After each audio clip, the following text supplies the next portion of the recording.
Peraturan mesyuarat, Tuan Yang Ketua. Lembar Yang Hormat Ketua Bangkang. 14 G dan I. Ini ramai ahli yang berhormat yang tidak dapat kesempatan menyampaikan pandangan mereka dalam sesi ini kerana sangat terbatas.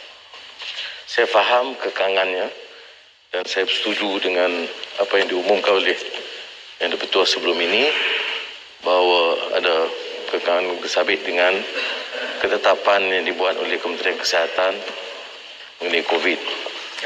Tapi saya minta pertimbangan Yang Ketua bincang dengan Menteri untuk menambah hari. Umpamanya isu pendidikan tak dapat dibahaskan secara terperinci. Beberapa isu kesihatan dan COVID juga ramai yang tak dapat menyampaikan pandangan. Jadi kalau boleh dengan semua perbatasan waktu 3 jam, 4 jam untuk hari-hari berikut, itu kita boleh terima. Tapi saya minta pertimbangan kerana ramai ahli yang berhormat tidak dapat menyampaikan pandangan mereka. Terima kasih Yang Berhormat Ketua Bangkang. Secara kebetulan, secara kebetulan saya pun nak menyatakan sesuatu tentang masa ni. Tuan Yang Ketua. Sekejap. Tentang masa ni terdapat banyak orang kata persepsi yang tak betul lah di luar sana. Boleh jadi juga kerana diperbincangkan pun dengan secara yang salah dalam Dewan ni. Sebenarnya bukanlah menjadi kuasa saya untuk menambah masa, ya. Aturan 12.1 mengatakan tiap-tiap persidangan majlis hendaklah dimulakan pada pukul 10 pagi hingga 1 tengah hari dan disambung semula dari pukul 2.30 petang hingga 5.30 petang atau lebih awal lagi setelah selesai atau ditangguhkan urusan dalam aturan urusan mesyuarat. 12.3 pula mengatakan, ini kuasa saya, Tuan Yang di-Pertua boleh melanjutkan masa mesyuarat selepas pukul 5.30 petang atau selepas apa-apa masa yang telah ditetapkan oleh majlis mesyuarat setakat yang tidak melebihi 15 minit saja. Itu saja kuasa saya. Itulah sebab pada hari-hari, tiap-tiap hari bila saya duduk yang terakhir itu pengurusikan mesyuarat, saya terus gunakan kuasa ni, budi bicara ni untuk melanjutkan masa hingga pukul 5.45. Maksimum. Saya pun dah kata banyak kali tentang perkara ni. Okey. Tapi sekejap. Tapi 12.1 ada proviso. Ya. Provisonya mengatakan sebegini. Saya petik. Dengan syarat bahawa sesuatu usul yang akan diputuskan tanpa pindaan atau bahasan boleh dikeluarkan oleh seorang menteri pada bila-bila masa tanpa pemberitahuan untuk mengubah waktu persidangan majlis. Jadi terpulanglah sebenarnya kepada Yang Berhormat Menteri untuk berbuat demikian sekiranya beliau mendapati sesuai dan beliau setuju dengan perkara untuk memanjangkan atau memendekkan ataupun meminda waktu persidangan. Ya, itu saya nak bagi penerangan lah. Jadi kalau terdapat apa-apa cadangan seperti yang Berhormat Ketua Bangkang nyatakan tadi, maka perlulah dibincangkan dengan Yang Berhormat Menteri lah. Bagi saya, kalau ada usul tersebut, maka saya ikutlah keputusan Dewan. Ya. So saya nak sekali lagi lah saya nak tegaskan bahawa kuasa ni bukan kuasa saya. 15 minit dah saya maksimum dah. Itu kuasa saya. Saya harap penerangan tersebut diterima oleh Yang Berhormat. Speaker, mungkin boleh bagi ruang untuk kami merayu kepada Menteri. Yang Berhormat perlu tekan sekali lagi. Cepat. Saya terima baik penjelasan Yang Ketua. Sebab itu saya sebut di sini bahawa Yang Ketua selaras dengan Menteri Berkenaan. Oleh kerana Menteri Berkenaan yang ada, saya pun penjelasan ataupun jawapan daripada beliau atas pertimbangan permohonan ramai ahli yang berhormat untuk membolehkan lebih ramai mengambil bahagian dalam penerangan atau perbincangan. Kalaupun ditambah hari, tidak semestinya 10 sampai 5.30.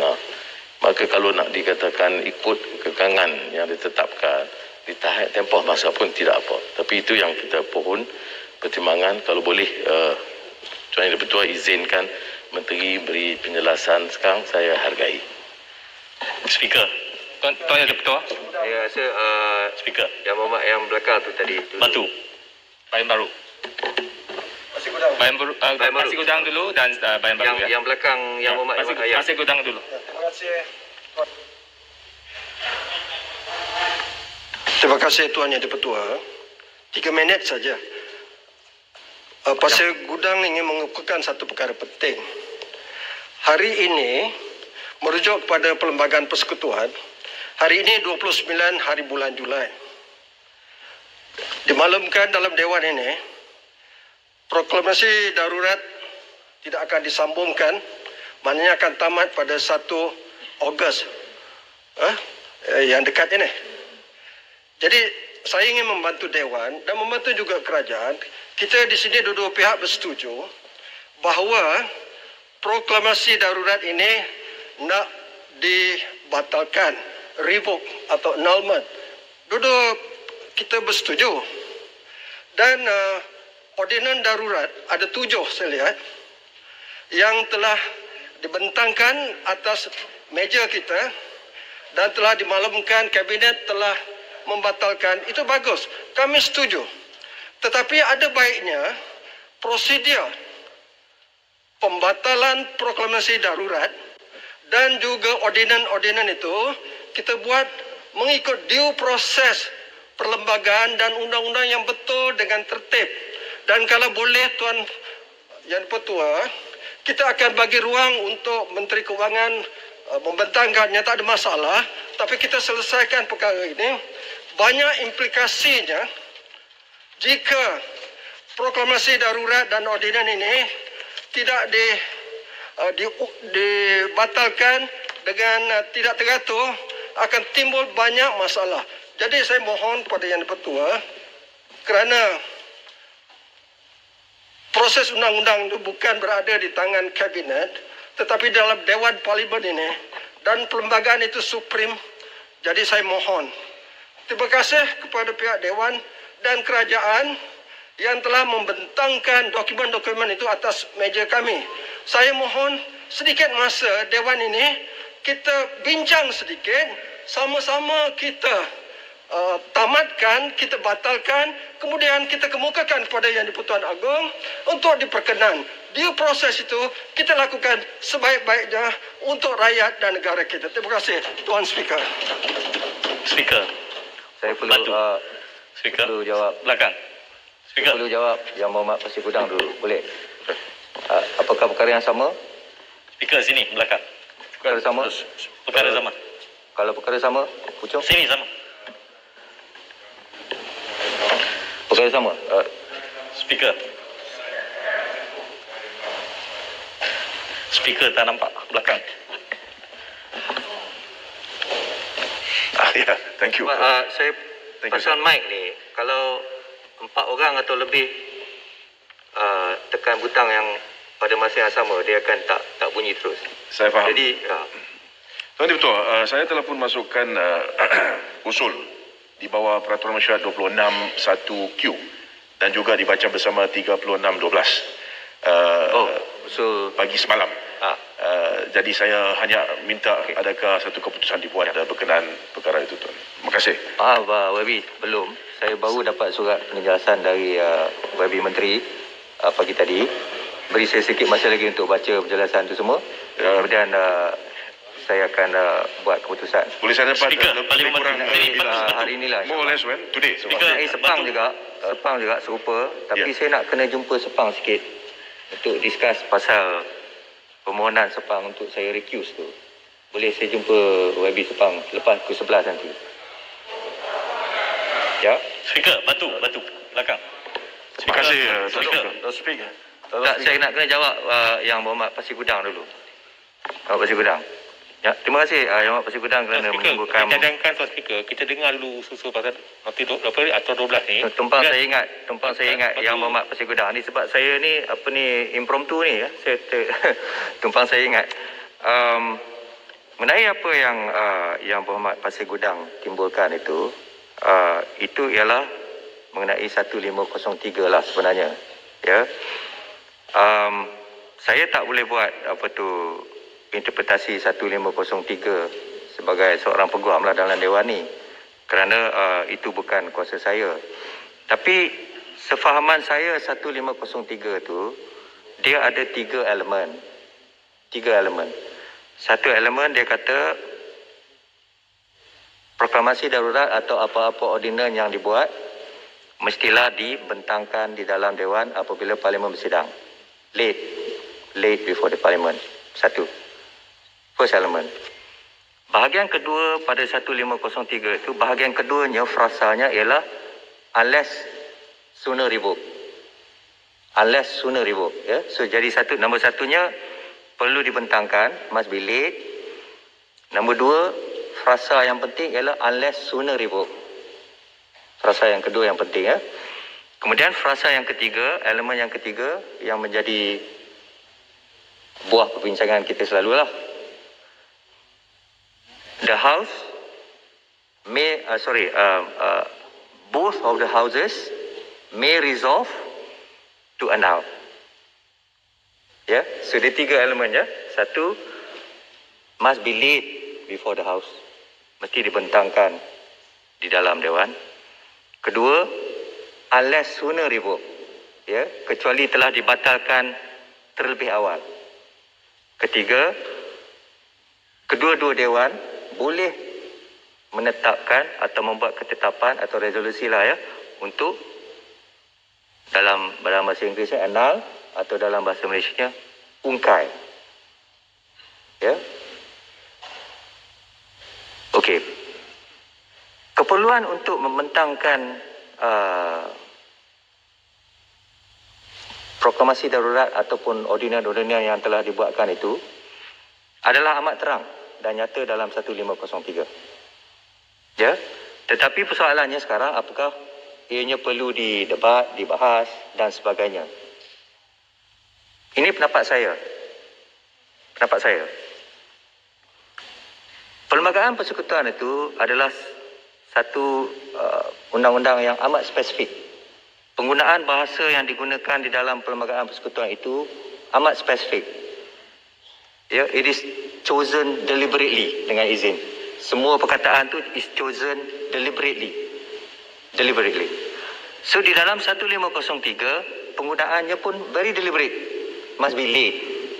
Dia tak kata must be table. Sebagai contohnya.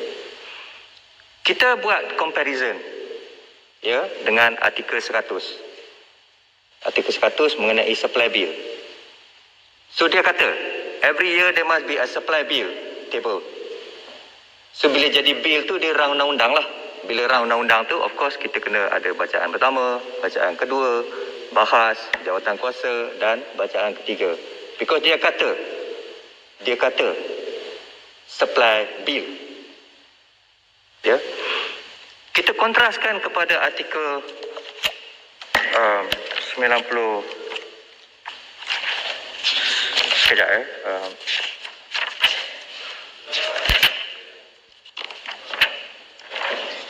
99 ya. Sebagai comparison lah Yang Berhormat. 99 merujuk kepada annual financial statement. Annual financial statement. So dia kata 91, the Yang di-Pertuan Agong shall in respect of every financial year cause to be laid before the House of Representatives a statement of the estimated receipt and expenditure of the Federation.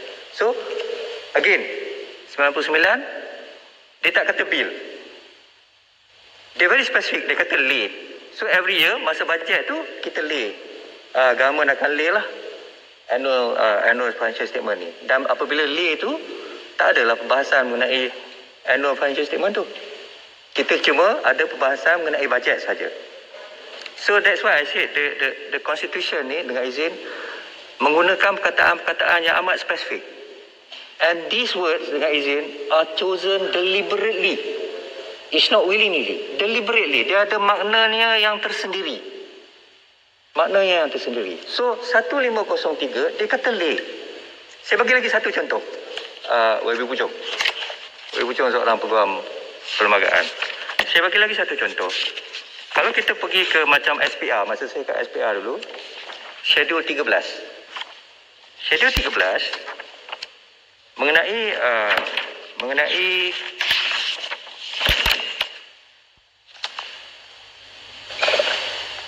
schedule ke-13 mengenai delimitation or rather redelineation lah. Redelineation, ya. So kalau kita pergi ke section 9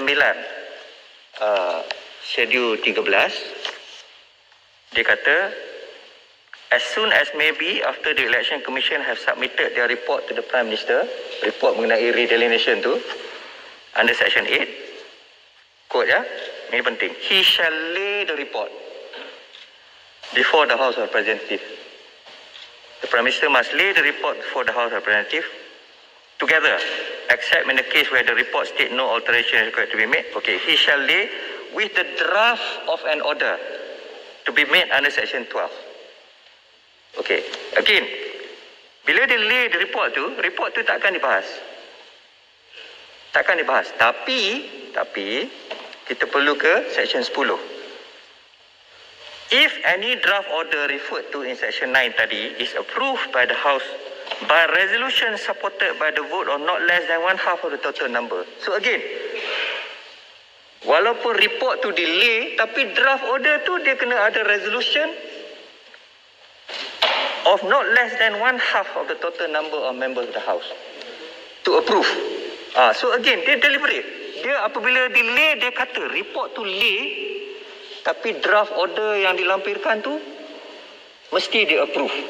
So again, bila perlembagaan tu memerlukan approval, dia akan kata either through a bill or through a draft order dan sebagainya. Ya. Jadi pada pendapat saya, hak untuk revoke tu, dia kata unless sooner revoke. Unless sooner revoke tu, under 1503, dia membayangkan satu keadaan di mana ianya di-revoke walaupun belum ke Parlimen. Itulah pemahaman saya. Tapi of course terpulanglah kepada pihak kerajaan, pihak menteri untuk mengambil tindakan yang mereka fikir mengikut Perlembagaan Persekutuan. Tuan Speaker, bukan untuk saya. Tuan Speaker benarkan ujahan rengkel balas ujahan tambahan saya, Tuan Speaker. Tuan Speaker, iaitu begini, Tuan Speaker, penting kita sentuh perkara ini untuk nak tolong Dewan ini. Dalam ordinans ini ada menyebut tentang pilihan raya kecil Sarawak.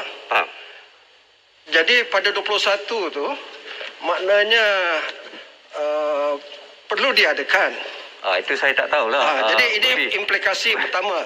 Yang kedua tentang kumpulan wang amanah nasional KWN melibatkan 5 bilion. Itu saya tak boleh jawab lah, baby. Dan sebab itu kita kena tengok perkara ni. Yang 3,000 orang, kalau tidak pun beratus orang yang kena compound. Quantum compound itu ada yang 10,000 dan sebagainya. Yang Muhammad, itu sebab saya kata hari Isnin ni kita bincang semua tu. Hari Isnin sudah. Ya. Darurat sudah tamat pada sudah akademik yang Arif, Tuan. Yang Muhammad. Agenda mesyuarat khas 11.3 bukan agenda saya. Saya dah kata banyak kali. Lagi satu saja poin. Banyak kali dah saya dah kata. Jadi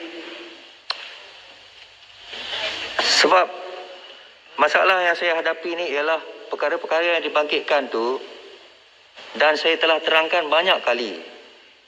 Ya, bukan agenda saya dan saya tak tetapkan agenda. Saya faham, Tuan Speaker. Saya nak tolong kerajaan di sebelah sana. Urusan. Tuan Speaker, satu last point. Tuan Speaker, Yang Muhammad Puchong pula, maaf. lepas itu beras Datuk. Yang Muhammad Puchong, ya. Lepas itu beras. Terima kasih. More. Tapi sebelum beruah saya rasa Muar dah bangun Speaker, awal. batu tunggu daripada tadi. Pucung dulu. Boleh saya teruskan? Ya. Terima kasih Tuan Speaker. Tuan Speaker, saya terima apa yang disebut tadi oleh Tuan Speaker sebagai pandangan daripada Tuan Speaker. Ya. Memang sebagai peguam, Ya. Tuan Speaker ada kelayakan dan juga ada pengalaman dalam perkara-perkara ini. Dan yang penting, Tuan Speaker telah pun membuat rujukan kepada beberapa pasal di dalam Perlembagaan Persekutuan yang menunjukkan juga perkataan late tersebut Ya. dengan jelas wujud dan oleh dengan sedemikian Ya. diberikan takrifan seperti mana dalam konteks peruntukan tersebut. Sepahaman saya lah. Ya, saya terima. Tapi ada 3 perkara yang ingin saya bangkitkan. Satu, Tuan Speaker, adalah sebagai Tuan Speaker yang mempengurusikan Dewan Yang Mulia ini, saya rasa Tuan Speaker, apabila Tuan Speaker boleh memberi pendapat yang menunjukkan bahawa ada beza dalam pendapat dulu. Kerana di sini saya akan menjelaskan selepas dengan singkat apakah pendapat saya. Maka kalau ada perbezaan pendapat, itu sudah mencukupi untuk Tuan Speaker buat keputusan supaya usul saya dibenarkan dan perkara ini dibahaskan. Because at this point, usul bukan soal Tuan Speaker buat keputusan. Usul yang mana? Usul saya di bawah 36. Usul yang terhadap Ya, so jadi itu menjadi yang sudah saya filekan semalam. Jadi when the Speaker is of the view that there is an issue to be tried or to be debated, dan saya rasa di sini ada, then that in itself is sufficient for Tuan Speaker to allow the motion to be debated and then let it be resolved there. That's number one. Number two, Tuan Speaker, berkenaan dengan perkataan yang digunakan secara khusus di dalam artikel 1503. Tuan Speaker, ya, ada disebut di situ perkataan late. Ya. Tetapi Tuan Speaker, kita kena faham bahawa ruling dibuat oleh Tuan Speaker dengan menggunakan Standing Order 100, Peraturan Mesyuarat 100, yang cukup jelas menyatakan seperti berikut, saya baca, bahawa semua perkara yang tidak disyaratkan terang-terang dalam peraturan ini dan semua berkenaan dengan menjalankan peraturan ini pada perkara yang satu persatunya hendak diaturkan menurut cara yang tidak berlawanan dengan peraturan ini, sebagaimana yang diperintahkan oleh Tuan Ketua dari satu masa ke semasa. Jadi dalam keadaan ini, Tuan Speaker buat keputusan supaya kita dibenarkan untuk berhujah, berbahas. Di situlah Tuan Speaker saya tanya, kenapa kalau boleh dibahas tidak dibuat keputusan bahawa kita juga boleh buat undi? Ini perkataan dia. So if Tuan Speaker has exercised discretion to allow a debate, then the question is, why not exercise the discretion to allow a vote? Dan ini adalah sebab saya bawa hujahan itu. Tuan Speaker, kalau kita terima bahawa kalau satu perkataan spesifik yang ditafsirkan digunakan, kita kena ikut, maka perkataan revoke, Tuan Speaker, juga telah pun ditafsirkan di dalam kes Teh Cheng Po. Revocation is by the king. Jadi kenapa kita tidak memberikan penekanan itu kepada artikel 1503? Kenapa ada perbezaan? Boleh saya jawab? Just one last point, Tuan Speaker. Dan dalam keadaan tersebut, Tuan Speaker, saya merujuk kepada artikel 1503. Kerana 1503, Tuan Speaker, saya setuju dengan apa yang Tuan Speaker buat. We break it down into 3 parts. If there is no revocation, Tuan Speaker, the second part comes in, which means that there has to be a motion. And if there is a motion, ada usul, that motion must be debated and voted on. That is why, Tuan Speaker, kita minta untuk satu ruling berkenaan dengan revocation. Kerana kerajaan kata sudah di-revoke. Kita semua tahu memang belum. Kerana prosedur tidak diikut. That's why they are running all over the place now to try and get things done. But, Tuan Speaker, if there is no revocation, then there must be a motion filed for the purpose of it being annulled. Dan kita perlukan masa untuk itu. That's why, Tuan Speaker, I echo the words of Sempurna. What is important here, Tuan Speaker, sangat penting adalah kita ini kena faham dan memberikan perhatian kepada pengasingan kuasa. Kuasa yang diberikan kepada Yang di-Pertuan Agong adalah kuasa yang terjamin di bawah Perlembagaan Persekutuan. We cannot, Yang Arif, Tuan Speaker, we cannot ignore it. We must give it effect. Jadi, it is in that context, Tuan Speaker, that I have a response to it, Tuan Speaker. I hope Tuan Speaker understands. I see where Tuan Speaker is coming from a legal point of view. Tetapi kepada saya, yang sangat penting adalah isu sama ada pengasingan kuasa dan setakat mana Dewan ini menghormati Perlembagaan Persekutuan, menghormati institusi Yang di-Pertuan Agong, dan juga Parlimen. So this is the reason why saya minta supaya usul saya dibenarkan. Kita debate. Pucung, can I? Wabi Muar. Pucung, dengan izin Pucung, I just want to... Speaker,